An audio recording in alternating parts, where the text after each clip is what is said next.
All right, welcome once again. This is the beginning of the breakdown when I decided I was going to change the stain on this gun because I originally had a couple scratches on it, and there was a couple scratches when it came to me. Looked like it got it scratched, um, which I'll show you a close-up shortly, when they were testing or reviewing the gun.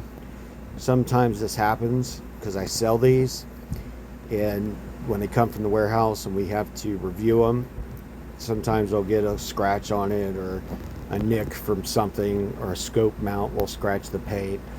It's a pain in the butt to deal with. If it's wood, I could sand it out and fix it myself, but if it's a metal painted gun, I have to repaint the whole thing, and sometimes that doesn't go as planned. So this is our that's what I was talking about right there. And see right there, that's the top of the trigger.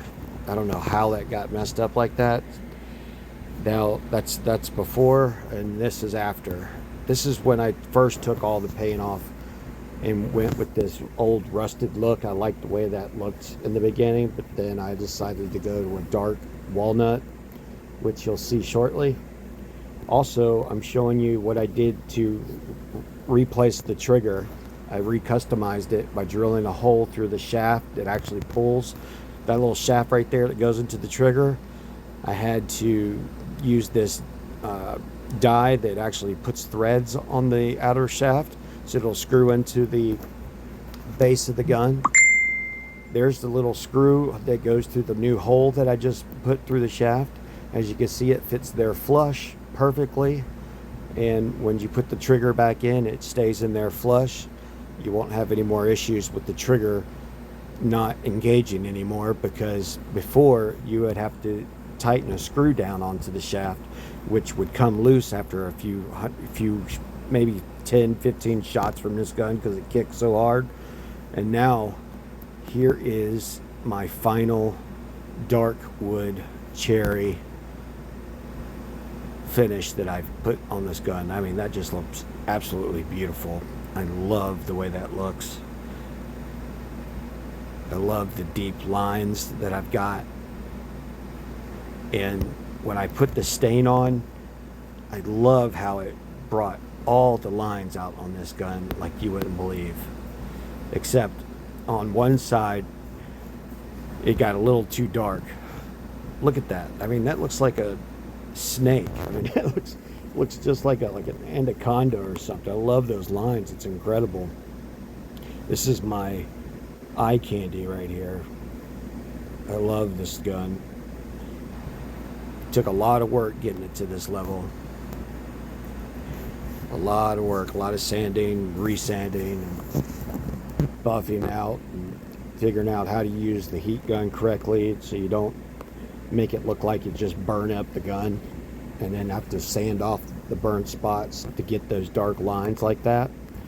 It's not an easy job. It's not as easy as I thought it was going to be, put it that way.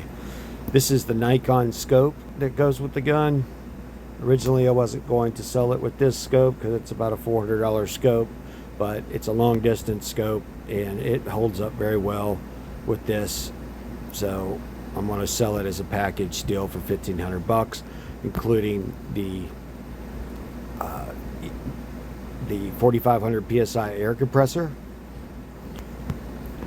I'm showing you close-up shots right now that showing there's no scratches or blemishes on this gun.